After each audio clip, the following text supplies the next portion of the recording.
You're listening to Under the Current, a podcast that tells the real stories behind the life and work of creative people who come at things in unconventional ways. In each episode, we go below the surface to better understand the highs, lows, and messy middles that are part of the journey. My name's Howard Gray, and I'm your host.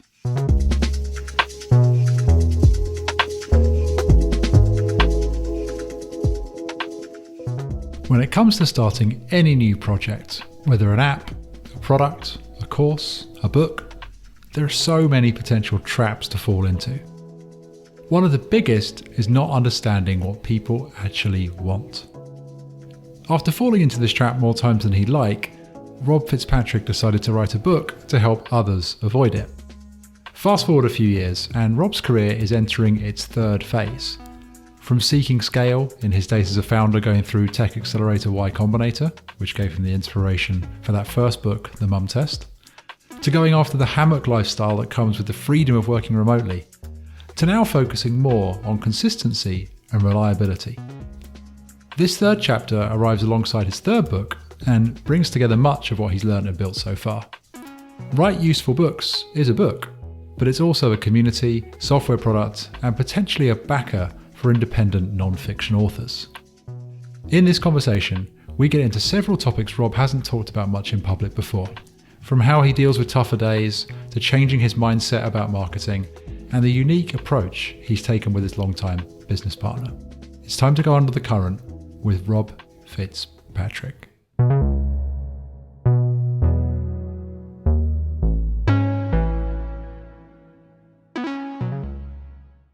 Rob, welcome along. This is not our first rodeo together. We have been on a podcast before. The other podcast I host, Tickets, you were a guest in season 2. That was, I think, about 2 years ago, and you were in the midst of your second book. And now we're talking and you're in the midst of the third. And I wanted to start with... It's an addiction. It's an addiction you can't shake. I wanted to start with like the gap in between. So since that conversation we had, I think like spring 2019, give or take, and now we're recording this in January 2021, what's been happening in the meantime? Well, I wrote the workshop survival guide as almost the end to a stage in my career. I'd spent 3 years working with a wonderful team, building an education and workshop agency. We designed courses for accelerators, for great universities. We did a lot of cool projects all over Europe, but I was burned out. I'd been teaching hard. I'd been traveling hard for 3 years, but I felt like I'd learned some useful things along the way. So I wanted to write the book so that I could forget about it and kind of move on with my life without losing those lessons, put them out in the world and ignore it. But I was burned out, and we actually did zero launch because we missed our announced kind of pre-launch date. We missed, Amazon punished us. They deleted all our pre-orders. We were very upset. We finally got it out the door and we're like, okay, screw it. My co-author, Devin Hunt, and also my business partner at the previous business and also my new business, he had just had a baby. He was distracted. I was destroyed. So we launched it. We pressed the button. I closed my computer and I got on a boat and I ignored the internet for 3 months. And I spent, the better part of the time between then and now, just messing around on my boat, bringing it from London to Barcelona, eventually selling it, settling down in Barcelona. After the first lockdown, I moved out into the mountains. And one of the discoveries I made, I thought I wanted to be retired and the royalties from my books were sufficient to do that. And I just got so bored. And then I had one crazy day of just working on a fun side project with Devin. And I was like high on work, I had so much fun. And I was like, we got to keep doing this. And he's like, yeah, that's the most fun I've had in ages. And we both thought we wanted early retirement, but when we got into it, we really missed the hustle. And so I started writing another book because my first 2 books had done unusually well for nonfiction. And I felt like it wasn't a lucky break. I wasn't famous at the time I wrote them. I didn't have a big platform. And so I wanted to document my kind of entrepreneurial product-centric process to writing books. So I started this book, Write Useful Books. And at New Year, so just recently, a couple of weeks ago, we had the New Year talk. We said, hey, this is like good passive income, but do we want to go back into startup mode? Do we want to treat this as a real business? We don't need to, but do we want to? And we both instantly said, yeah, let's do this. And so now we've hired a couple more people and we're kind of back into building a real business around this idea of helping people write more useful nonfiction. And there's software, there's books, there's a community, there's all these pieces fitting together. So we're going to dig into all of that as we go, because I think the model is really interesting. But I wanted to get into the catalyst for the book? And you said you started writing this book that's become really useful, write useful books. Was it a book at the beginning or was it something else? No, at the beginning, I had a friend in Barcelona named Veronica, and she used to be a pharmacist. She's now a great entrepreneur. She's running all sorts of cool tech companies in Barcelona. And she wanted to write a book like many entrepreneurs do, and like many business people do. You learn something good, you want to spread it. And she asked me for some tips. She wanted to sit down. And I thought, well, we're only going to have an hour in the meeting, and I don't want to spend that doing trivialities or just lecturing for an hour, right? And so I started writing up just some advice. And I thought it would be a quick email. And about 4 hours later, it was, I don't know, 10, 15 pages. And I sent it over to her and I was like, hey, just, read these bits and pieces before we have our meeting. And it'll give us a starting point to talk from. And she almost immediately was like, wow, can I share this with friends? There's so many people who I know who are working on books who need to read this. And I said, yeah, absolutely. And so then at the conversation, and this is how I do all of my books, I just think of them like any other product. You throw out an early version of the core, and then you iterate from there with real users, and you try to help them. And as I had more of these conversations, you start to notice, where are people asking me questions? What did I write that they didn't understand, or that they're still confused about, or that they weren't able to act on? And that reveals a bug in the manuscript. And so then you go into the manuscript and you expand that, or you clarify it, or you write it in a different way, or you try a different metaphor. And over time, that original 10 or 15 pages expanded out into book length. And early on, I thought, hey, maybe this is a big blog post. And then it got to a certain point. I'm like, ooh, maybe I need to guest post this somewhere bigger than myself, because it's getting kind of involved. And then at a certain point, it crosses the 20,000 word mark. And it's like, okay, this is a book. And it just, I kept bringing people in each week. I try to get a few new people reading it. And I've been doing that for a year now that I've been working on it. And yeah, it just evolved smoothly. And now we've got this community, this business, the revenue, all this stuff coming in. And it feels very low risk. People always say books are so risky, but I think they're just building them wrong.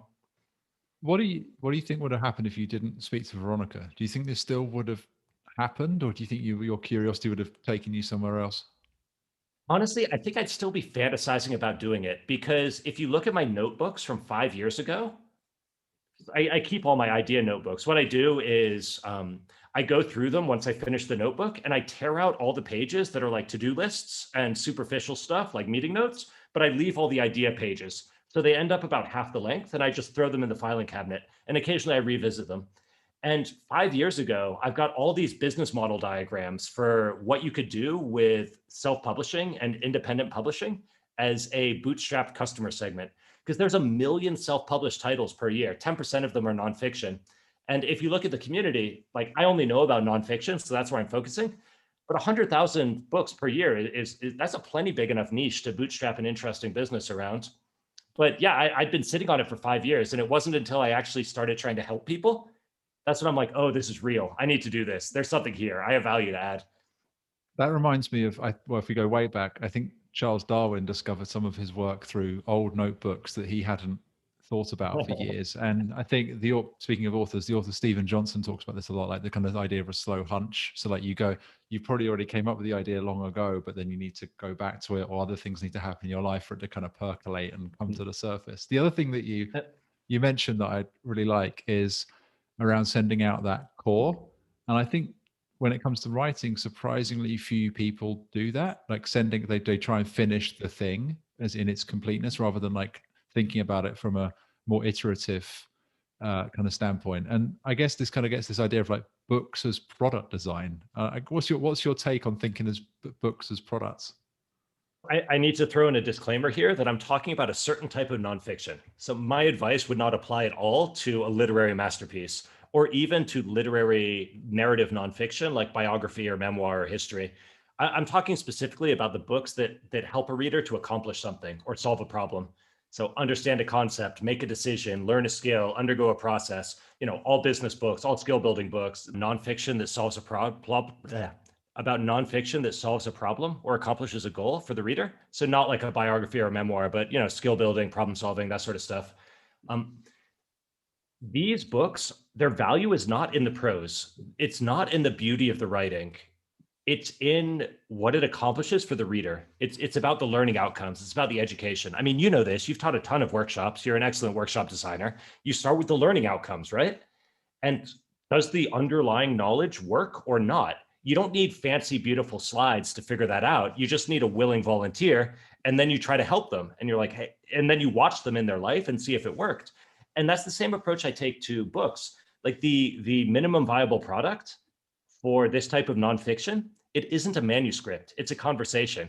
It's emailing someone and saying, hey, I remember you were trying to deal with this. Is that still relevant to you? If so, I would love to grab a coffee and answer all of your questions and help however I can. That puts you face to face with a real reader. And it's a conversation. You haven't written any words, but the insights you're gathering from that conversation feed directly into your table of contents. And it gives you this direct connection. Like rewriting a manuscript takes what, 3 months? It's a huge pain. You're pushing around this pile of 50,000 words. It's a nightmare. You don't want to build the manuscript first. It would be like building a house before you had a blueprint. It just doesn't make any sense. You want to iterate off the quick and easy parts. So that's the way I think about it. And then I do this with business. I do this with product. I'm trying to create easy opportunities for the customer, the reader, to show me that they don't care.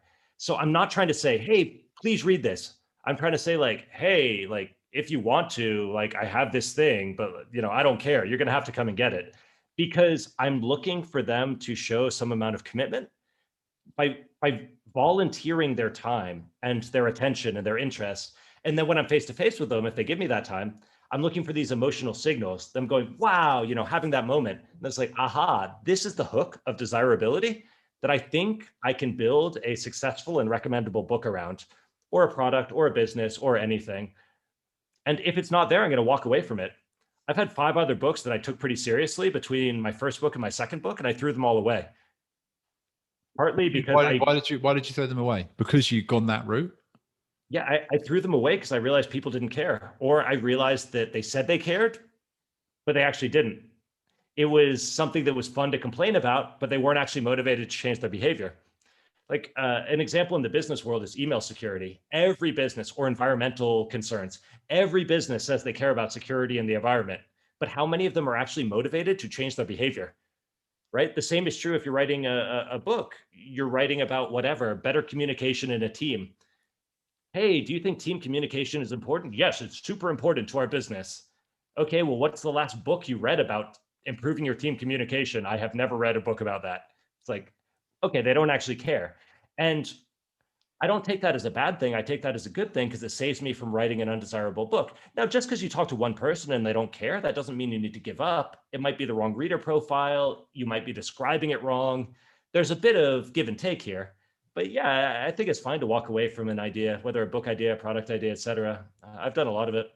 What you just mentioned about the team communication thing brings to mind, it's an old blog post, but I rediscovered it last week actually, which is by Stuart Butterfield, founder of Slack, called "We Don't Sell Saddles Here," where they effectively are selling team communication, but they're not. They realize that if they try and pitch it as team communication as the thing, that's not that interesting. Because everyone says we want that, but in reality, you're not going to use a tool or read a book that's about that. So it kind of brings to mind that kind of line of thinking. Yeah, it's one of these many categories of like air quote problems. It's like, Yeah. yes, that's a problem. What do you do about it? Nothing. It's like, I would love to have a 6-pack and abs, right? But that's like an air quote problem because I don't actually do anything about it. I walk up a flight of stairs and I'm out of breath, but like, yeah, that's a problem. But am I doing anything about it? No. So I'm not going to buy a book about it, even if I should, and even if I say I'd like to. No, they are so easy to fall into, those traps. They're so kind of tempting. And I don't want to go too far as this because we said we wouldn't, but I do feel that there is a thread between what you're talking about and definitely the Mum Test, your first book. You mentioned Workshop Survival Guide as well.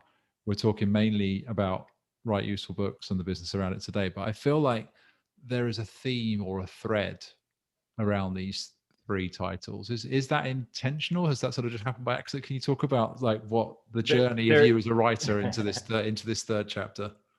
There is a thread, but I'm curious about your take on it. What's your take as a reader of them? Well, I think it's partly that there's definitely a utility thing in there.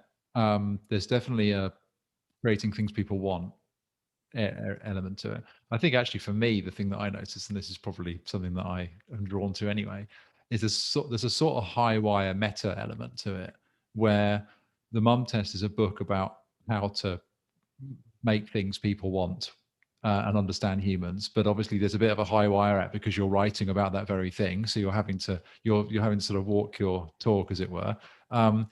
Workshop Survival Guide is a book about workshops. And so by its nature, it's not a workshop, it's a book about workshops. So again, it has to hit the nose for it to work. And then this one is a book about how to write a book that is useful. So that really needs to be a useful book. So I feel like there's this kind of trapeze act that you're taking on, as well as the fact that you're trying to create things that have a lot of utility for people. So that's my take, but I'm interested to hear yours. So mine is the whole idea of modern entrepreneurship. Basically, what's changed in entrepreneurship between 2008 and today, through Steve Blank work with customer development, through Eric Ries's work with Lean Startup, and everything the community has done on top of that, is that you don't need to build the whole thing first and then find out if it works. If you do that, that's very risky, and your results are largely binary. You're either super rich or you're super bankrupt. And that's not a safe way to build a career. And the way that was historically mitigated was with investors. So you get venture capitalists or you get a publisher, and they take all the upside, but they also reduce the downside. But they get most of the value if it works. And that's frustrating for people, but you can't really do it by yourself unless you're able to de-risk it, to bring the learning forward. And so the idea of the mom test was that you want to figure out if your product or your business is going to work ahead of time. But if you just ask people naively, you get lied to. So it's like, okay, what's the correct way to do this? It's about this fine-grained implementation of how do you ask feedback, because the delivery really matters. Workshop Survival Guide, it's similar. It's like, hey, there's some design principles that go into making a useful workshop. You can follow those design principles, but also overlaid on that, there's this idea of like, okay, it really matters who's in the room. A workshop about the same topic is going to, like about sales, is going to completely change if you're talking to technically oriented startup founders, or if you're talking to salespeople, or if you're talking to managers, or if you're talking to executives.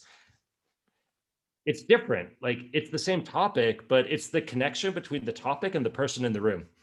And then that thread carries through with books as well. It's like, okay, well, what are books as a product? Well, they're meant to deliver an outcome for the reader, at least this type of nonfiction. You make a promise on the cover. Hey, this book is going to help you start a business. This book is going to teach you how to skateboard. I don't know, whatever it is. And you need to follow through on that. The mistake everyone makes with books is the exact same mistake that people made with startups before 2008, where they write the entire book in secret as an act of solitary genius, and then they unleash it to the world, and then the results are binary. It either works or it doesn't. But in either case, you've lost your year. That's no way to invest a year of your life. That's crazy. That's crazy. And so the idea of write useful books is similar to Workshop Survival Guide. It's like, hey, there are some design best practices, like structural. I don't mean visual design. I mean like the design of the product that will get you off on the right foot. But beyond that, what's more important is there's a process for understanding and engaging with the people you're trying to serve, because you're not just building a product in a vacuum. It's like you're trying to dock a spaceship to the space station. You're trying to like arrange this three-dimensional problem and like get these bits to line up perfectly so that what you've written is the best book in the world. Not even book, it's the best solution in the world for a certain type of person having a certain type of problem. Because if you're not the best in the world, no one's going to use it. There's 1 million books published per year. There's a bajillion YouTube videos. There's Udemy courses. There's products. You're competing against all of that.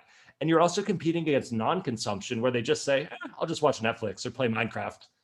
So it's got to be the best in the world, but you're never going to be the best in the world for everyone. So it's the best in the world for someone. So again, it comes back to, how do I understand this person? What do they really care about? And then how do I feed that into my product design process ahead of time so that I haven't wasted a year of my life on these iterations? I think you touched on the word design a couple of times. Something that's come up in a previous episode of this podcast with someone who is generally identified as a designer, but kind of shuns it. Joey Cafone, who runs Baron Fig, a stationery company. We talked a lot about design there. And I think it's easy for design to be automatically categorized as like art or graphic design or visual design. But in fact, design permeates almost everything. And like you said, a book is designed, a workshop is designed, a product or an app is designed, and not just visually. There's a whole other parts of that. So I think that I'm saying that because I think for people who feel that I'm not a designer, they're often thinking about drawing and making vectors and color theory and things like that. Whereas there's a whole load of other parts to design. I think anybody is a designer and can be a designer. So I think those design principles you mentioned are super important for people to bear in mind. The most common bad design that we see every day is doors where you can't tell if it's a push door or a pull door by looking at it. That's bad design, right? Yep. Someone wanted it to look sleek and industrial and subtle. But that's so stupid. Like, what an ego driven, selfish decision by the designer to make a door that you can't tell if it's a push or a pull. Um, and then another one, like my girlfriend's got this beautiful tea set and kettle, but the cup is cast iron. As soon as you pour, it's gorgeous, right? It looks amazing on a shelf. But as soon as you pour hot tea into it, you can't pick up the cup. That's terrible design, right? Like, it's about usefulness and usability and how it fits into people's lives. It's not about the aesthetics. Aesthetics on top of it are obviously wonderful. In books, I say that there's 4 steps. Like, for a book to work as a product, it needs to be, it's like an acronym deep: desirable, like they want what it promises; effective, it actually delivers on that promise; engaging, they find it easy and understandable to read and to get through. Most people reach the end. And then the final requirement is it's polished and professional, the P. But polished and professional is last. So that's the cherry on top. You can't start with that. And that's where most authors start. They start with making it polished and beautiful, and then they try to figure out if it's desirable and effective. And that's completely backwards. It never works. Can you just briefly run through those 4 again? Deep, desirable, they want it; effective, the knowledge works. And not just works in a perfect world where you're able to coach someone and explain them, but it works as written. Like, an average reader can read what you've written and actually apply it to their life and understand it. So desirable, effective. The third one's engaging. I think of this as reader experience. Like, on the web, you've got user experience, and there's a lot of work that goes into carrying someone through, for example, your website's purchase funnel. When someone lands on Amazon and they find a product and they do the search and they add it to their cart, that's the funnel, that's the user experience. And you want to do the same thing when you design a book. What keeps a reader reading? Well, it's a steady drip of the value that they were promised. Every few pages, they should get a wow moment where they think, wow, I can use that. I want to take a note. I want to dog ear this page. And then, so desirable, effective, engaging, and then polished and professional is the last one, the P. And that one's the only one you can outsource, really. You can kind of outsource engaging to like a good editor, and you can definitely outsource polished and professional to visual designers, layout people, copy editors, proofreaders. But desirable and effective, you got to do that yourself. That's the core of the product. And if that's not right, it doesn't matter what you put on top of it. So a kind of question that runs across that a bit that I've got, and something I think about quite a bit in my own various endeavors, is how does someone stay loyal to an audience, but also stay loyal to themselves in terms of the work they want to see in the world, or the parts of themselves they want to put out there. How do you think about that? How do you hold both together? I'm struggling with this every day because I really value freedom of time and place. And that is at odds to, for example, building a newsletter or building an audience or building an author platform where consistency is very valued. I like to go into a deep creative slumber where I spend 2 weeks just writing, ignoring the world. And then I come out, and that makes it hard. This is why I used to have quite a successful blog back in, 10 years ago, and I stopped because I couldn't fit it into my life. I couldn't figure out how to balance my own creative output with the consistency required for the public image. And I look at, like, one of the people who inspires me most in this space is Derek Sivers. He writes at sivers.org. He built a company called CD Baby. He sold it. He gave all the money to charity. He lives off the interest, and he moved to New Zealand with his family and kids, and he's like hiding and just like chilling and being a full-time dad now. And he has an amazing platform, a huge newsletter list, all this stuff. And he's the most inconsistent writer I've ever seen who's been able to build a platform. But he's also so authentic. And the group that has followed him, they sort of understand who he is and what he's all about. And recently, he self-published 2 books. He'd traditionally published his first book, but then he thought, what am I paying I actually don't know what he was thinking. I shouldn't talk to his thought process. But anyway, he ended up self-publishing his next 2. And one was called Your Music and People, which is about how to break into the music industry and get started, which was amazing. And then he wrote another one called Hell Yeah or No, which is more like philosophical about what you should spend your time on. And he just announced it to his newsletter, and he sold $250,000 worth of books, and he gets 100% of those royalties because he's self-published before he even publicly announced them. And it's just, he's just dripping with authenticity, and it's so clear that he's doing it on his own schedule in his own way, and that his kid and his family come first. So I like that. I aspire to that. I'm trying to do it, but it's hard for me. What I'm doing, my like in practical sense. Oh, and he gave all the money to charity, by the way, all the book money. It didn't even touch his bank account. And also, What I'm trying to, most of one of the books is on his website. He's even said that, like effectively, yeah, the pages are all blog posts. If you want to go through the site and do it that way, you can just do that, or you can pay $15 and buy it. It's up to you. yeah, he's such a good dude. It's so inspiring to me. And so for me, like I'm happiest when I'm in a room with a closed door doing deep creative work. I love it, right? And it's been hard for me the last couple of weeks because as the business kicks off now, we just hired 2 employees last week, so there's 5 of us now, and it's like, oh well, I need to have stuff together to manage them and to do this and that. And actually, my writing the last 2 weeks has been terrible, and I've just taken that hit. I said like, okay, I'm not in a place for these few weeks where I'm going to be able to do my work. I'm trying to create a foundation that's going to free me up in the future, and so I'm trying to, I don't know, trying to be useful and do all that. Marketing's the same way.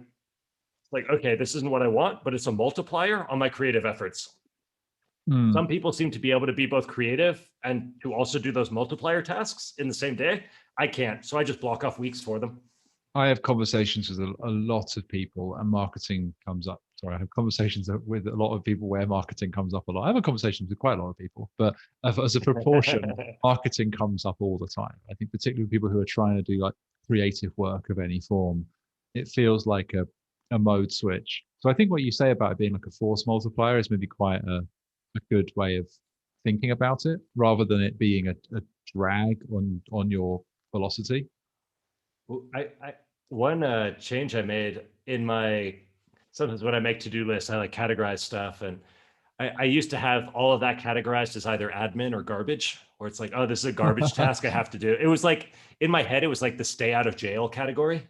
And it's like, yeah, I need to do this: taxes, admin, bureaucracy, etc., management, marketing. And it was just so negative. It gave me such a negative connotation on all of it. And so I tried to reframe it as you say, as this positive thing, as this force multiplier, where I'm like, um, every hour I spend on this other stuff, it adds a multiple to the impact of my creative work and the stuff I really care about, both the financial impact, which comes back to me, and also the benevolent impact, because more people get to see the stuff that I think is valuable for them. Yeah, I think that's an important reframe. I've been thinking about sort of similarly as like I'm making friends with marketing.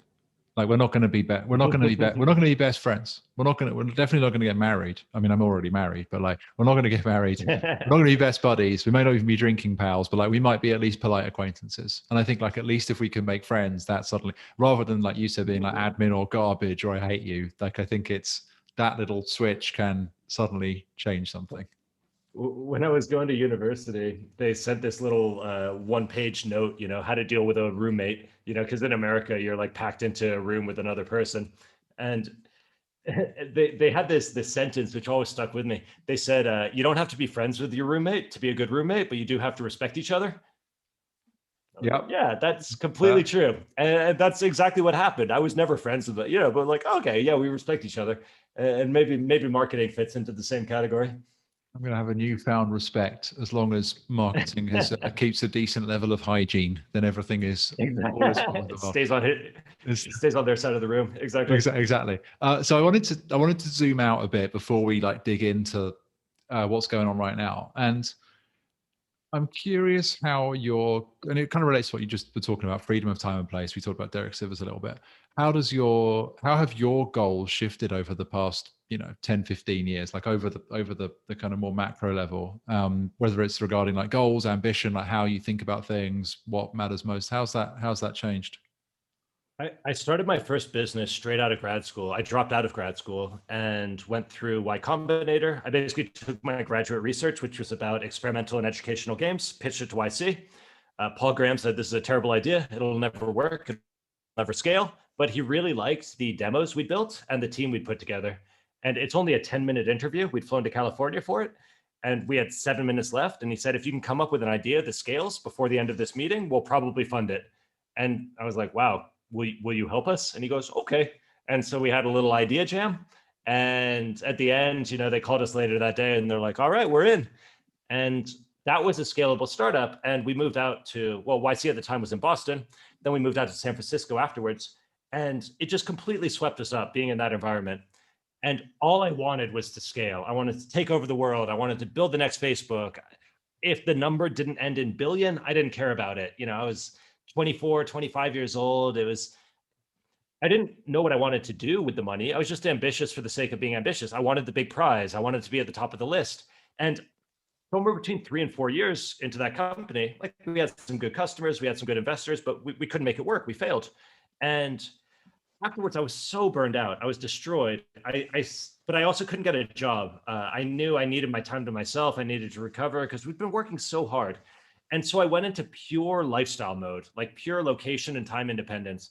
I set up this dumb business in London. I found this rotting warehouse that was scheduled to be demolished, and I got the rent for it on really good terms in Shoreditch in London, which at the time was like the fledgling tech center. And my value proposition to the community was, this is going to be the worst office you've ever had, but it's cheap. And I'm going to make sure everyone in it is an entrepreneur. There's no consultants, there's no PR agencies. It's all entrepreneurs. Like we're all doing this. And half of the building had a leaky ceiling. The upstairs neighbor was a elderly drug lord, and he'd taken way too many drugs over his life, and he would have night terrors. And one of the ways he dealt with it is he would sit in the bathtub playing the radio really loud, but he would often pass out and just leave the bath overflowing, and it would drain through the ceiling. So basically 60% of what I thought was my desk space was unusable because of the water that was constantly pouring through the ceiling. And so I couldn't ask people to put their desks or computers under that. So the way it worked out, I ran it for 10 months. It was exactly break even, where it paid for the rent, but didn't give me $1 of profit. And the rainy half of the warehouse, I strung up a hammock between 2 pillars and I slept there, because since I didn't have profits, I couldn't afford to get an apartment. But it gave me basically 10 months of time and mental freedom to think and reflect on my previous business. And that's where my learning really happened. That's where I started to have ideas, and that became my first book, which then led to my financial independence later.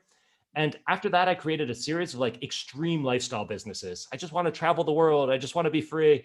And after a few years, I was like, well, it's also fun to have money, not crazy money, but like, to be able to take someone else for a nice dinner, like to be able to, et cetera, buy a bed, things like that.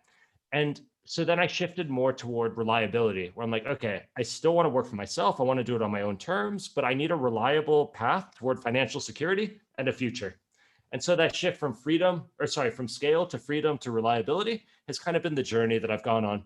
And now 4 years ago, I hit like full financial independence, where my passive income each month was greater than my monthly expenses. I took a couple years off. I spent it on my boat, as I mentioned, and then I got ambitious again. So now I'm like, I feel like I'm a blend of all 3 of them, because I have unconditionals around my freedom, but I'm also thinking a lot bigger. It's a little bit of everything now.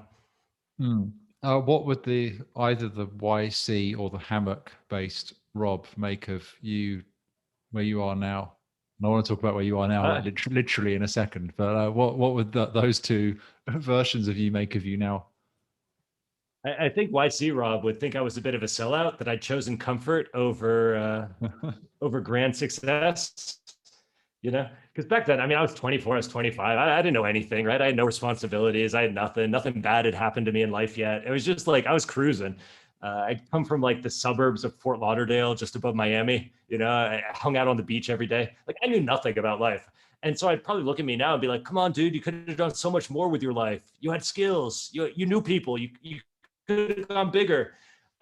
Whereas location independent me, hammock me, would have been like, wow, you've got like, I'm in a good position now. I don't want to go into details, but it's like, it's very comfortable. I think that me would have been like, wow, you nailed it. You would have been really proud of me.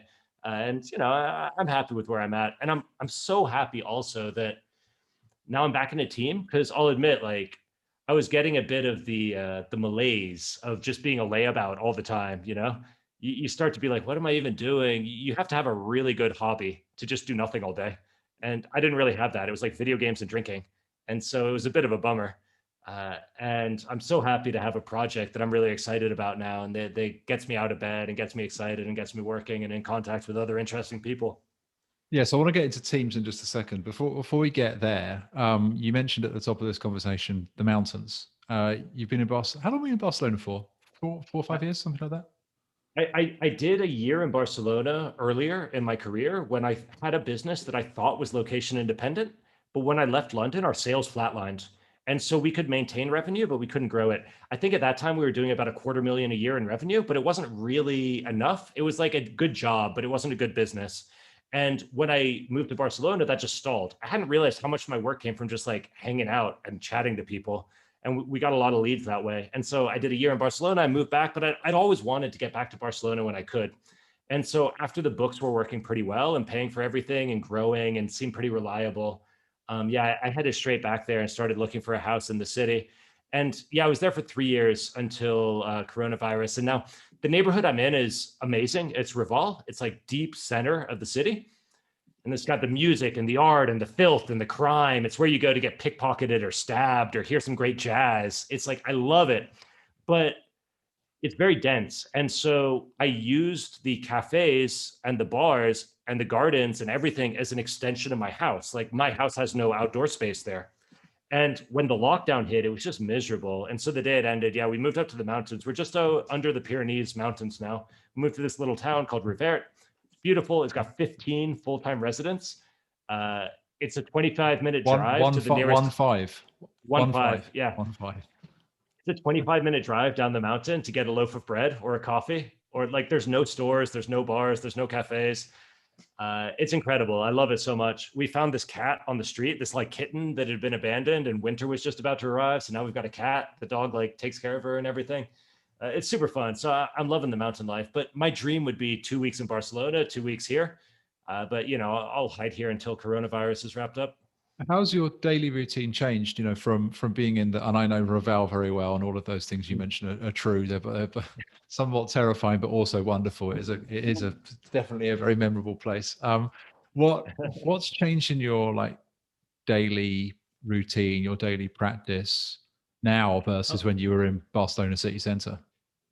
One change is that it's easier to get out of a funk because I can look out the window and I see these beautiful snowy mountains, or I can walk out the front door and there's like, there's this hill just behind our house and there's some waterfalls and you can go jump in a waterfall, or you can walk the dog up the mountain. There's this little chapel, which is the only remnant of an old castle up there. They tore down the rest of the castle, but they left this little one-room chapel.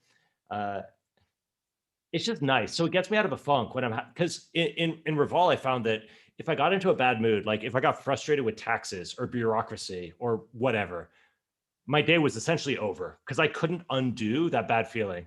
So I would drink or I would whatever, I'd play video games and I just end the day there. Whereas here it's like I can bounce back from that a little easier, which is really nice. Yeah, I don't know. It's like, but then on the other hand, there's not as many other people around, so I'm not getting as much of the fresh ideas. In some ways, the whole culture of Zoom meetings has changed during the lockdown. So pre-lockdown, like no one would hang out with you on Zoom, whereas now they will. So that's compensating for it a bit, but as the so pre-lockdown, no one would hang out with you on Zoom. They'd say, hey, let's get business done. We got 10 minutes. Let's move on. Whereas now they're happy to just chat. So I've been playing like board games with people and I'm playing lots of chess and we jump on a Zoom call and we do all of that. And that's fun. But after the lockdown ends, they're going to go back to their real life friends. And then I'm going to feel a bit stranded in the mountains. So there's got to be a balance. I'm not ready to be a hermit. So that kind of leads us into working alone versus being on a team. And you've obviously done both. I guess maybe for the sort of between the last time we spoke and now, most of your time you're working solo. In the last few months, you've been in a bigger team, but you've also had a partner kind of, I guess, sort of on and off, but sort of present throughout in some ways. Can you talk about the solo versus team and also the idea of partnership and how you think about that? Yeah, my longtime business partner is Devin Hunt. We went through university together, and we were flatmates in university and everything. And then we went through Y Combinator together. We've done every business together except the one he did separately, which is worth $500 million. And I'm like, dude, why'd you do that one without me? I'm not But going to leave it. I'm not going to add any comment there. yeah, hopefully I'm not the limiting factor of success here. But anyway, he rejoined with me. We did the he joined the after he'd left that business, he joined our education agency, worked together there for a few years. Then we co-wrote the workshop survival guide together, which was really fun. And after that, yeah, we always have ideas. We're idea people, right? But also like he's got the baby and like I like having my time to myself. And so, and also he works part-time as a venture capitalist now because after the success of his last business, obviously he was very desirable. And he's also a very rare combination of someone who's quite good in a business sense, but he's also got really good design and technical chops. He's a really strong generalist. And so the VCs were like throwing offers at him. All the big companies were trying to hire him.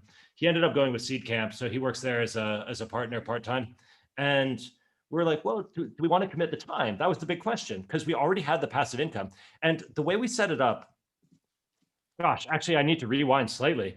The way we set this up probably 3 years ago, maybe even longer, we basically said we both trust that the two of us are going to do interesting things in our lives, right? But the financial returns from doing interesting things are spiky and binary. You either hit it big or you don't get anything.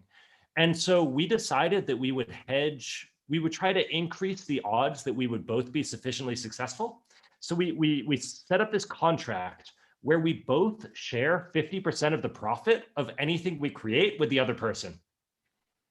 And so he gets 50% of my books. I get 50% is startups or whatever. Like it doesn't matter. Whatever we both do, we each get half of it.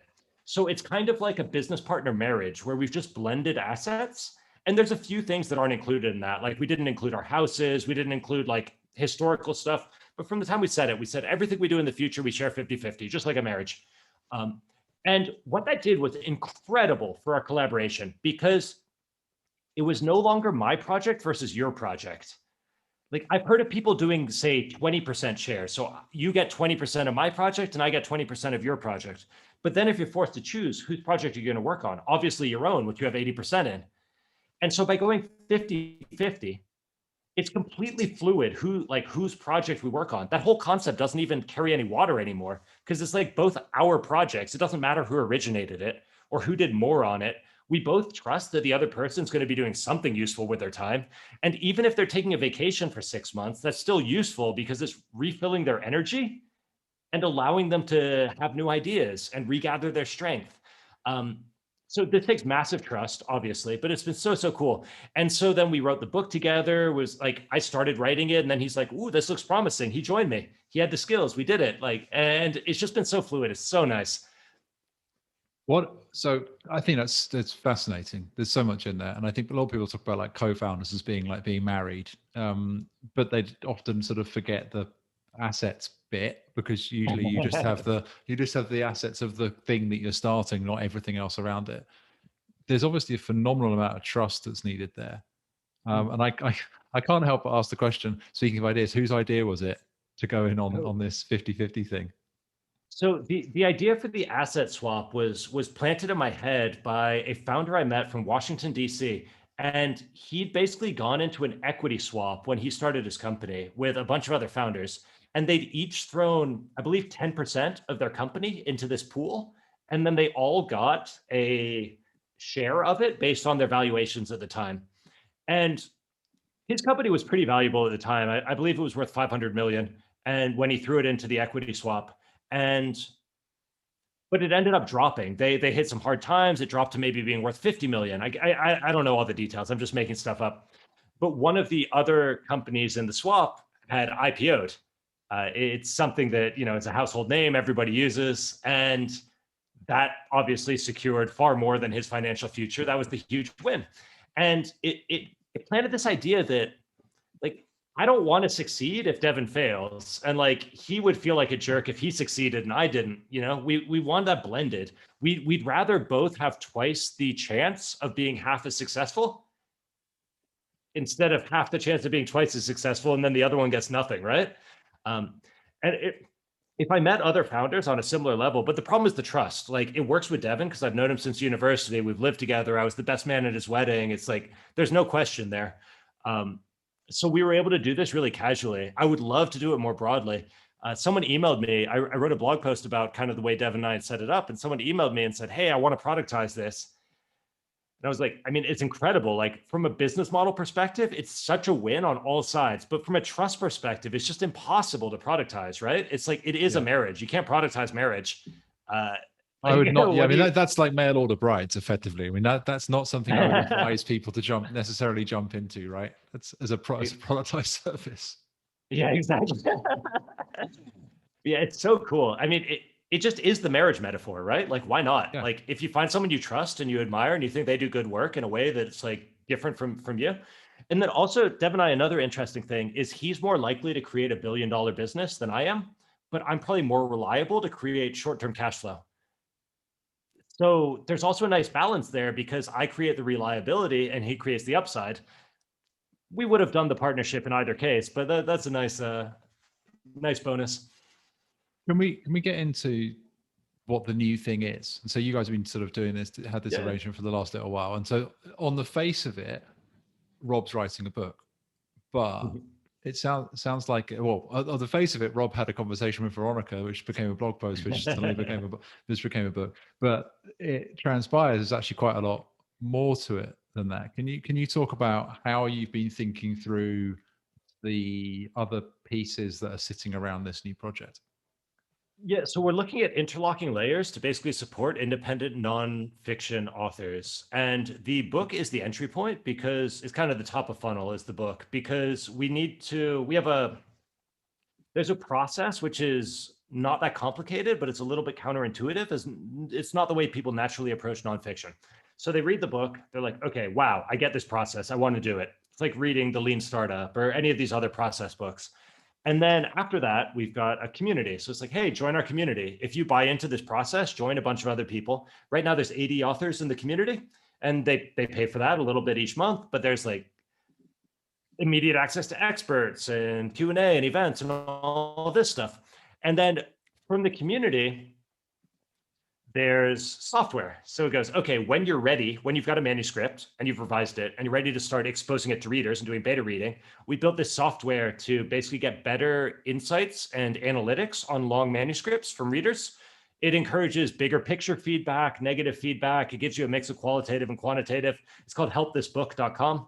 And it's kind of a complement to writeusefulbooks.com. So Write Useful Books is the education, Help This Book is the software. The community kind of connects them. And then what we're really hoping to do, kind of what we think is the biggest ambition, is to change the way publishing works for first-time authors. Because basically the way the publishing industry works is they're very good at exploiting audiences, fame, and reputation, and also prior success. So if you're an already successful author, or if you have a large reputation or platform or fame, any of that, they know exactly what to do with you. If you're a first-time unproven author, they consider you very high risk, and they will still give you a deal. But what they'll do is they'll withhold their marketing and PR support until they figure out whether the book is succeeding on its own. And if it's succeeding hard, then they'll commit. And if it's not, they essentially pull what little support they were giving. They don't do another print run, and your book is dead. And we think there's an in-between model, somewhere between self-publishing and this, but also not one of the vulture models, because there's a lot of people exploiting the hopes and dreams of people who want to write a book. So they say, hey, I'll publish your book, just pay me $5,000 or pay me 10 grand. We don't want to do that. Like, we are paying the authors. We're not taking any of the authors' money. We're supporting them, and we're giving them a way better deal than they would be able to get with a traditional publisher as a first timer. And they can still transition from us to traditional publishing later if they want to. So we're not trying to lock in rights. We're thinking of it almost like an accelerator. So kind of like what Y Combinator is to venture capital, we want to be to traditional publishers. And the reason we think we're able to profitably make these deals is because we're going to pull authors out of our community and out of our software. So the idea is we're not just making a decision off of a book pitch, we're actually seeing ongoing data points about how they are performing and how readers are engaging with the early versions of their manuscript. So we can make a data-informed decision as publishers, which allows us to be a lot more author-friendly. We're just kicking off with the first few authors now. And, it's kind of like private. We're doing it bespoke with people in our community. But assuming that goes well and we create value for them, we'll start rolling it out more broadly. We've got an incredible editor, Adam Rosen, and he used to run a nonfiction publishing house. And anyway, super good guy, and he's kind of our lead on the publishing side. And anyway, I'm so excited. There's so much stuff going on, and what's really cool is like all of these layers interlock. And over time, we'd like to find kind of entrepreneurial employees, let's say, or like entrepreneurial leaders to take each of these business lines because we want to monetize them and build them separately. And then like hook them in with these big profit shares. We're kind of done with equity sharing because we've been through all of that, and it adds a lot of legal complications. But we want to put them on contracts where they get profit share upside, and then if we sell the business or that business line, they get that portion of the exit price also. So it's like contractual equity sharing. Going back to design, was this in the design? When you spoke to Veronica in that conversation. But maybe a better question is how far along did you get until this came into view? What you just talked about. I've been looking for a way to disrupt nonfiction publishers for 5 years because I think they are an archaic industry who consume more than they give. They're coasting on their reputation more so than the value that they add. Again, for first-time authors, like if you're already well established, they can deliver a lot of value because they believe in you, and they're willing to deploy their full arsenal and budgets. But for first timers, they're coasting on their reputation. It's kind of like a lot of higher education institutions where they're no longer delivering meaningful value that correlates with their price tag, but they're coasting on the brand. So when I see that, I want to disrupt them. I want to compete with them, but they have, like, admittedly, a pretty good moat. And so I wasn't really sure how to get the edge in, and also how to do it without significant funding, because I really didn't want to raise venture capital again. I wanted to do it in a bootstrap model. So it took me a lot of years to find like a bootstrap model where I thought I could slide my way in and build this wedge and then eventually mess with them. But interestingly, now I'm seeing them more as partners because I'm like, hey, you guys don't know how to value first time unproven authors. I do. Like, I have a way to predict which books are going to succeed, and I have a process to make them more successful. You know how to exploit and expand books that are already successful. So I'm really seeing them more as the venture capitalist, and I'm the seed investor. It's like, I'm going to take the unproven talent, bring it up to snuff, and hand it off. So what was originally meant to be disruptive, I think now is more complementary. So I think there's actually something interesting in here around, for both of us, whether it's Workshop Survival Guide or in my sort of side of it. You mentioned that nonfiction publishers are kind of similar to higher ed in that they're running off a kind of brand advantage and coasting for first-time authors, or maybe for early stage educators perhaps. And so I wonder if there's almost something similar where you've got a book on workshops that becomes a community that could be backed with software, and then the best talent could be backed and then upstreamed back into higher ed. So similar kind of idea, but I think you're totally right as the analogy between the two. They're quite similar in that they are great if you're in a certain position and you can get backed and the prestige and everything else. But if you're coming at it from a different angle or a different background, it's not a good fit at all. I mean, it's actually harsher than just getting backed, because in a portfolio of, say, 50 books from like a big New York publishing house, they'll deploy their full marketing arsenal behind 2 of them or 4 of them. And the vast majority, even though they've signed with a big publisher, they're not really getting big publisher support. You really have to be their thoroughbred horse to get the best that they offer. You really need to be negotiating from a position of leverage. And you can't do that unless you've shown it's already working. And there's a hybrid model that a few people have done. Alex Osterwalder and Patrick Vanderpeel did it with Business Model Generation, which was one of the breakthrough nonfiction titles of its year, maybe its decade. It was an incredible success. They talked to publishers. They had no leverage. They were unproven. The publishers tried to screw them. They said, no, like, we know how this works. So they went off, they self-published the first 10,000 copies. They sold out the first 10,000 copies, and then they returned to the publishers and they said, hey, we've de-risked it for you. What's the deal now? They got an insane deal.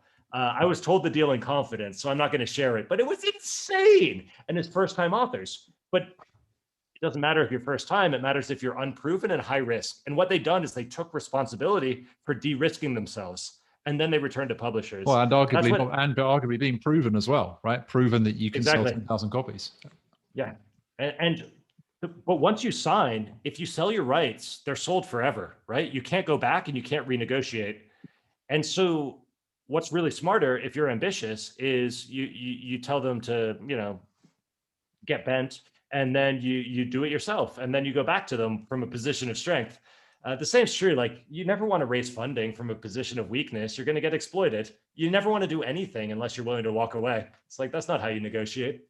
I think all of this is getting to like this sort of maybe middle class of creators. Maybe that's one, there's maybe a few ways we could frame it, but I feel like that's kind of a catch-all that a few people have been talking about recently. And the idea that, yes, there are the people that already have inbuilt massive fan bases and everything else. And whether you're a first time or you're like those guys where you're sort of bootstrapping your way up to 10,000 and then beyond, I feel like there's a really interesting space for providing interesting, valuable solutions to those people who aren't going to get a deal at Penguin Random House tomorrow morning, but also are beyond scratching around with an idea. There's that they're in that middle place, and that bit can be really tough. And so it sounds like part of what you guys are building is to kind of help elevate those people who are potentially could become the next, not maybe breakout hit, but sort of sleeper hits, as it were.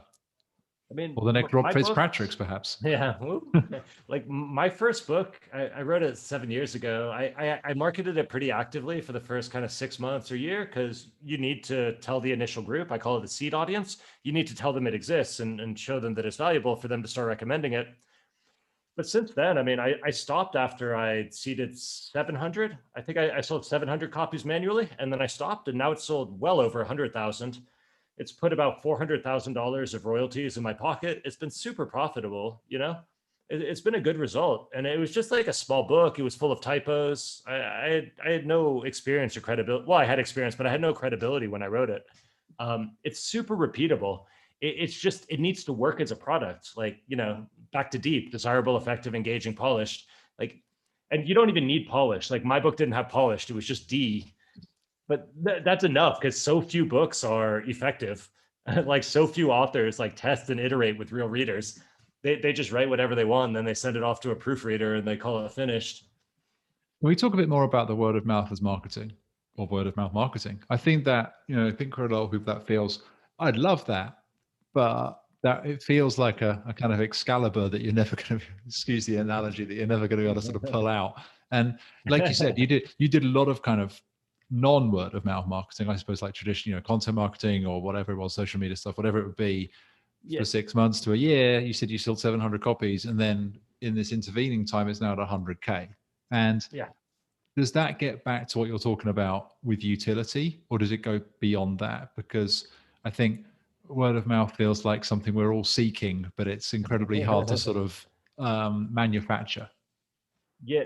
So the way I think about it, at least for books, and maybe this applies to some other product categories also, is if you tell me that you are suffering from a problem, like let's say you're like, hey, I've got a new job and I'm really stressed out about it. I'll go, ooh, I know the answer to that. It's this book called The First 90 Days. Or you go, ooh, I've got a workshop in 2 weeks and I'm really stressing out. Like, if you meet someone like that, you might go, oh, you should read the Workshop Survival Guide, or you might say, oh, you should subscribe to my newsletter, because you give all sorts of wonderful content about workshops and education also. But like, if someone has a clear problem and you've read or seen or received value from a book that is the answer to that problem for that type of person, it's a very easy recommendation. And I call that the recommendation trigger and the recommendation loop. And it's something that I write out and I plan ahead of time before writing a book, because I don't want to be a marketer for my book. It's like a $10 product. Like, that's not worth my time to try to manually sell a $10 product. But if I can seed 500 readers or 1,000 readers, and then I get 20-to-1 leverage on that, like, okay, that's interesting. And it keeps growing for a decade or 2 decades. Amazing. And so for me, it's like it's got to be a sharp problem. A good example is two books I love that are about wrestling with creativity and resistance and stress. One is The War of Art by Stephen Pressfield, a biography of Hemingway called Hemingway's Boat. It's incredible. It's beautiful. It's beautifully written. It was so powerful. And they're both basically touching on the same topic. But I've recommended Hemingway's Boat exactly one time because someone asked me for a biography recommendation. I was like, oh, Hemingway's Boat. Whereas I've recommended The War of Art 100 times in person and 1,000 more times in workshops and online. I don't know. I've recommended it so much because they're both about the same topic, but The War of Art goes the extra step further and says like, hey, this is your problem and I've got a solution. You're struggling with resistance and shipping and uncertainty and getting it done and getting it out there. Here's the answer. And packaged in that way, when I encounter someone with that problem, it's the easiest thing in the world to recommend. In fact, I would feel like a jerk if I didn't recommend it. It's like if I was holding a bucket of water and someone came up to me who was on fire. Like, I'm going to be like, oh, you want this? You want this water? Like, let me give it to you. I'm not going to like be like, oh, they probably, I don't want to spam them by telling them about my water. You know, like if someone's in pain and you know the solution, you tell them. And that's how this class of book should be designed, as the solution to a sharp problem.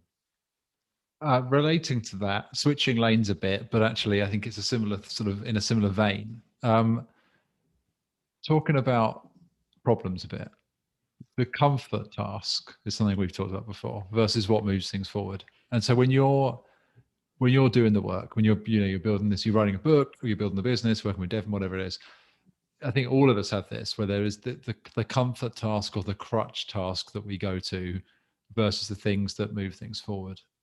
And I just wonder if you can talk a bit about that and for you, how you've dealt with it and how you deal with it now, maybe particularly now you have a little team around you. Like how do you think about comfort task, crutch task versus what actually is a solution to problems? So my comfort task for business and startups is strategy. I just love it. It makes me so happy to just sit and think of ideas and write business models and all of this stuff. But it's worthless, right? Because I mean, it's important, but it's like 1% of the job. And the rest of the time, you got to be doing all this stuff that I don't enjoy as much. Then for writing, I love the drafting and I hate the editing, right? Like editing is so tedious to me. But again, like 80% of a book is editing and 20% of it is drafting. And so there's a bit of an imbalance there. What I do with books is I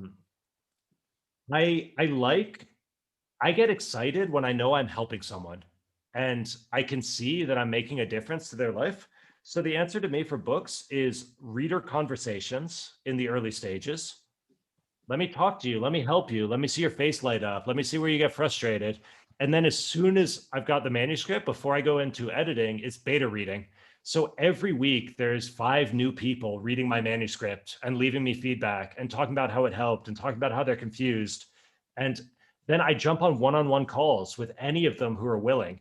And we spend an hour and I just help them with their book. Every time someone joins our authors community, I try to jump on a call with them. And so I've realized that the hack for me to stay motivated is to get as close as possible to the value I'm creating in people's lives. If I see it as a number or a metric, it doesn't motivate me at all. I want to see one face light up. So I've kind of built my process. And as a nice side effect, if you ask the right questions and you structure the conversations in the right way, which is what I talked about in the mom test, you also learn a lot and that makes your product better.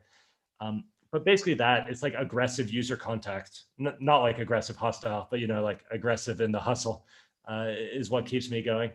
And then in terms of the team, so I also work with my girlfriend. It's a crazy team now because it's like my girlfriend, my best friend Devin, a couple other people that we've hired. I wanted to ask you about, you mentioned like the kind of talking to the community. I think something that is sometimes maybe a little hard to grapple with, at least for me, is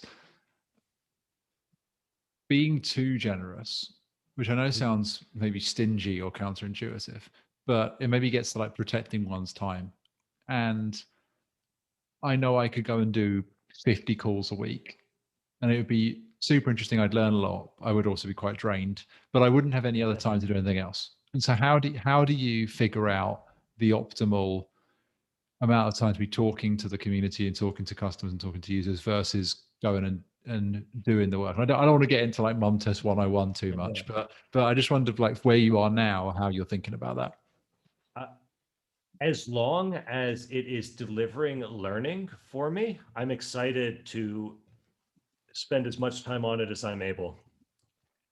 And the kind of yes or no that I use is this allowing me to make my next set of decisions in a better way?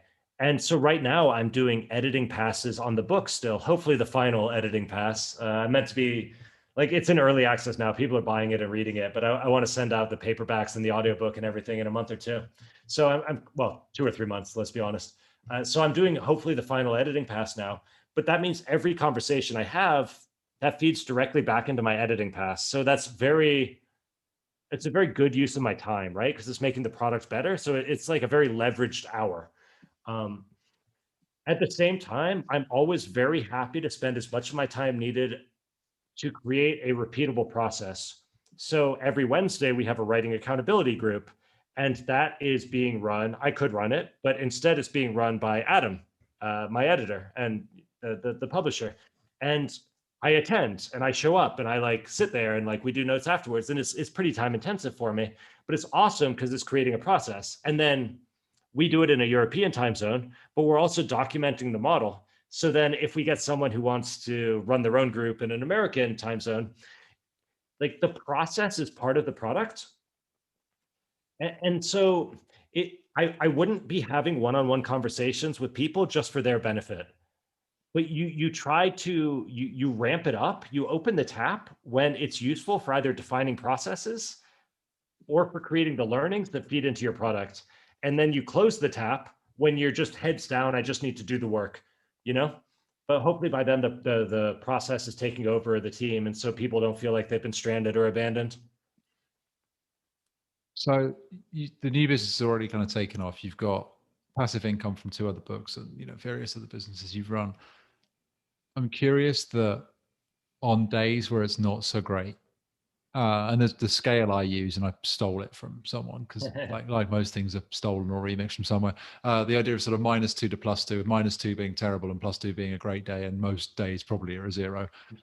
If you have like a -2 where it's like terrible, the 2-part question is what probably contributed to that, and what do you find helps bring you back to where you want to be? I have no idea what contributes to it. I've just accepted that I'm a bit cyclical and sometimes I go into a funk, and what brings me back is time to myself, but a lot of time to myself. Like it might be a week where I'm just like in a closed room getting drunk and playing video games in my underwear.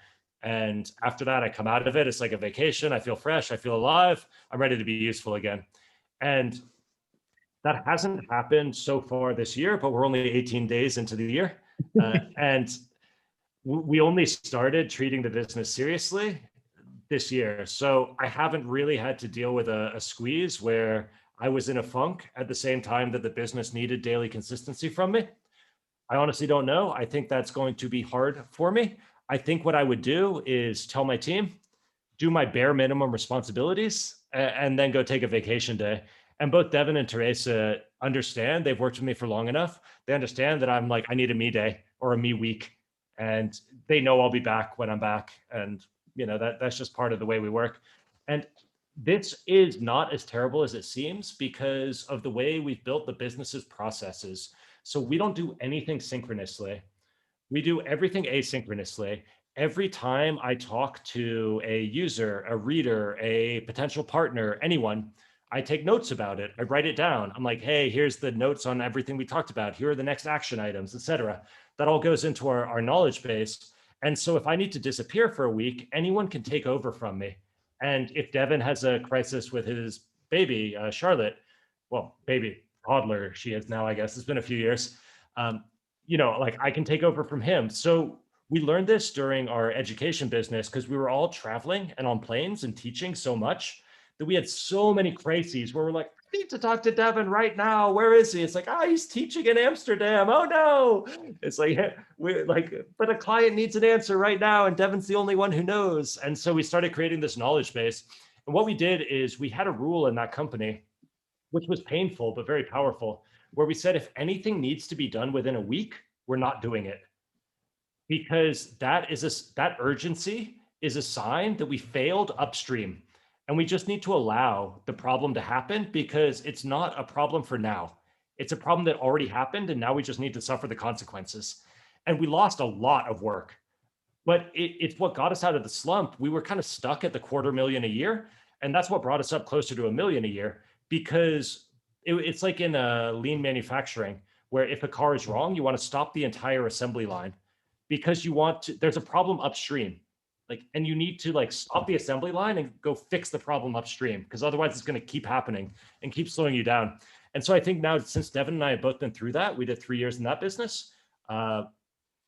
We kind of have that in our working culture now. So it's actually not as bad as it sounds for me to disappear for a week. Yeah, I love that. The kind of almost like the processes around anything, right? Could be whether it's client engagements or even creativity. There is still a process of sorts, and I guess almost the part of the process is, right, Rob's going to go and hide for a day or a week and go and play video games, and we'll re-emerge, and we know that's a process. Yeah, exactly.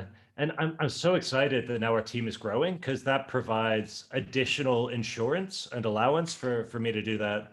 And like, obviously, like in some cases, there's these old I can't remember who originally said it, but I remember it from Nassim Taleb, the Black Swan dude, and Anti-Fragile. He says, to avoid being a slave, like, you need to avoid having both master and servant, because like the master needs to show up to whip the slave or be a jerk or be a manager or whatever. And but the solution to that is, empowering people and having really good documentation and lightweight but like clear processes and all of that. So yeah, we work for that. I'd say probably between like 20 and 50% of our time goes into like documentation and process at this point, because that's what's going to allow us to free ourselves later. Without that, you're the manager employee instead of the employee. What are you most excited about for the next 6 to 12 months? Man, I got to get this book out, fully out. Like, people are buying it. It's nice already, right? But early access, it feels different. Get that out. Then I don't know. There's a lot of good video games that have come out recently that I haven't had a chance to play. That'll be What are nice your to what are take a your month or. what are your tips? Video game tips. I mean, right now the game I'm enjoying the most is called Monster Train, and it's like it takes an hour to play the whole game, but you like each time you play it and it gets a little harder and a little different, and like you're playing on the side of hell, and basically like it's after the angels have infiltrated hell and destroyed it, and you're trying to drive your train into hell and like go turn the fires back on. But it is super good. It's like a card deck building game. We play a lot of board games. I'm game crazy. My background is in game design, and so like I love finding a game with like an interesting game dynamic that I can just get really into. I'm not into the stories, the graphics. I'm into the game mechanics. And Monster Train has been such a pleasure. But probably the best game of recent times, it's kind of like Diablo, if you played that. It's called Path of Exile. It's free. It is so good. It's like heroin, though. I had to stop myself because like I got nothing done for a year when I was playing it. So approach with caution is the message there. Exactly. Yeah, but it's so good. I don't know. What else am I excited about? Like, there's so much stuff. I'm excited to publish the first author, and get their books out. We've got a couple books launching from the community now. Like Adele Barlow just released her book called Modern Woman. Perez released a book called Start Strong, about how to evaluate subscription software ideas. There's more and more books coming out of the community, and that's so fun for me to see those coming out and see the way that like the advice in the community influenced them. Honestly, I'm just having a blast right now. Everything's great. Before we close up, any thoughts, advice, suggestions, anything we didn't talk about that we should have done that I forgot to ask you? Anything you want to share? Yeah, my biggest advice, and the thing it's two parts. One is to think of like entrepreneurship or creative career as as a career, not as a company or a project, because what you can do is, if you and related to this is like pick customers that you really enjoy and admire and like hanging out with, because if you pick customers you like, and if you view it as a long-term career, what it allows you to do is to keep releasing products or businesses in kind of the same space, and that allows you to carry over the assets and the resources that you're building. Like, if you build a newsletter in the education space and then you switch into like the decentralized finance space, you've essentially just thrown away your newsletter.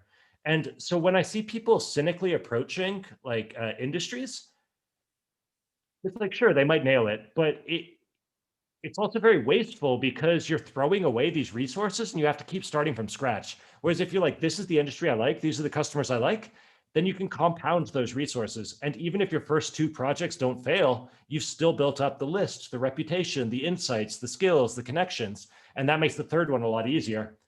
The turning point for me was like somewhere between 5 and 8 years in. I was like, wow, everything's easy now. And it wasn't necessary. I'd gotten a little better at stuff, but it was also because of these compounding benefits of just failing over and over, but kind of into the same space. Um, that'd be one. And then what else? The other thing I would say is that you need surplus in your life to be creatively productive. You need surplus time, and to a lesser extent, you need surplus like energy and finances. If you're working 80 hours a week, it's like really hard to be creatively productive, right? You're like time bankrupt. And so there's like all these ego traps and prestige traps and optimization traps where you're trying to like maximize your rank or your pay or whatever. And then like 10 years go by and you haven't made any of the stuff you wanted. And so like finding a way, and obviously it's different. I know life's complicated and like it sounds easy when I say it, but it's hard to do. But if you can find a way to create that surplus time and attention, even if it seems suboptimal in the short term, that's what allows you to start investing in yourself and building this stuff up. If you got no time, you can't write a book, you can't build a business, right? Yeah, I think it goes back to what we said about the reframe around marketing earlier, right? So even if the reframe is giving yourself a surplus of half an hour or an hour or whatever, like something small, I think that as a start point, because often I think it's easy for us not to give ourselves any surplus and then just try and grind, and it like you said, it doesn't work. And so even if you can eke out something, some sort of space, I think that can be a big shift. And the first point around thinking about this as a career rather than a company, I guess it gets the kind of career capital of sorts. And I think when people make career switches or project or company switches, I think a lot of people underestimate what gets lost or the things that they didn't bring along with them. I know I definitely have done that before, not considered it and made like kind of big 90-degree or 180-degree turns and not being able to bring along those other things and those other people with me. Yeah, I mean, sometimes you got it, right? Because sometimes you might be in the wrong industry, you realize you're not happy, or you see a Mm. bigger like fine. But then you don't want to do it too many times if possible. Like you can bring your skills, but you leave a lot of stuff behind. It almost seems easier in jobs to keep jumping around for a weird reason. But if you're doing it yourself, you're like your audience, your credibility, your reputation, your platform, it has so much value. Your connections, your network. It's a shame to waste it. Mm. But they also overlap sometimes. Like I'm getting into books now. My previous audience was startups, and it was never big, but like I knew some good people and they trust me and they think I do good work and stuff. So I could call in favors every now and then. But like enough startup people and business people also want to write books that there's an intersection on the Venn diagram. It's like startups to publishing, they feel very different. But like my particular audience, they overlap enough that it's been pretty smooth. And going back again to that idea of the seed audience, right? There's a seed audience in there. Exactly. Yeah. Right. I'm going to let you get on in a second, but before we go, where can people find you? Where can people learn about the new book? When people learn about the new projects, everything else that's going on? The easiest way, there's links to everything and my contact details and everything at robfitz.com, robfitz.com. And the book, if you want to grab it, is writeusefulbooks.com. It'd be cool to see you there. But yeah, you'll find everything at robfitz.com. All right, we'll link, yeah, we'll link it in the we'll link it in the show notes. No worries. It's a fresh year. Get your book done. Is that? I think that's a message to everybody, but also to me. So thank you. I appreciate that. Yes, Howard, get your book done, Howard. Everyone can write in. Send Howard a comment or an email and tell him to get his book done. Oh God, I probably need that. I probably need that. So I'm going to welcome it for now, and then I'll send you an email saying I don't want any more of these, please. Look, Rob, it's always a pleasure talking to you, man. Thanks so much for taking the time.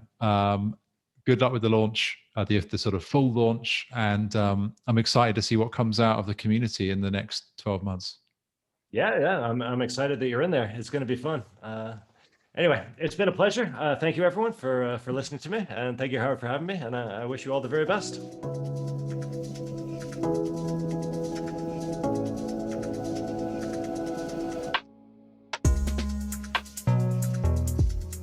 Hey, it's Howard again. Thanks for listening. Just wanted to let you know that you can access every episode of Under the Current, along with full show notes, links, and other resources at underthecurrentpodcast.com and also on our YouTube channel. Under the Current is produced by Wavetable. Learn more at wavetable.net. Thanks again for tuning in. We'll see you next time.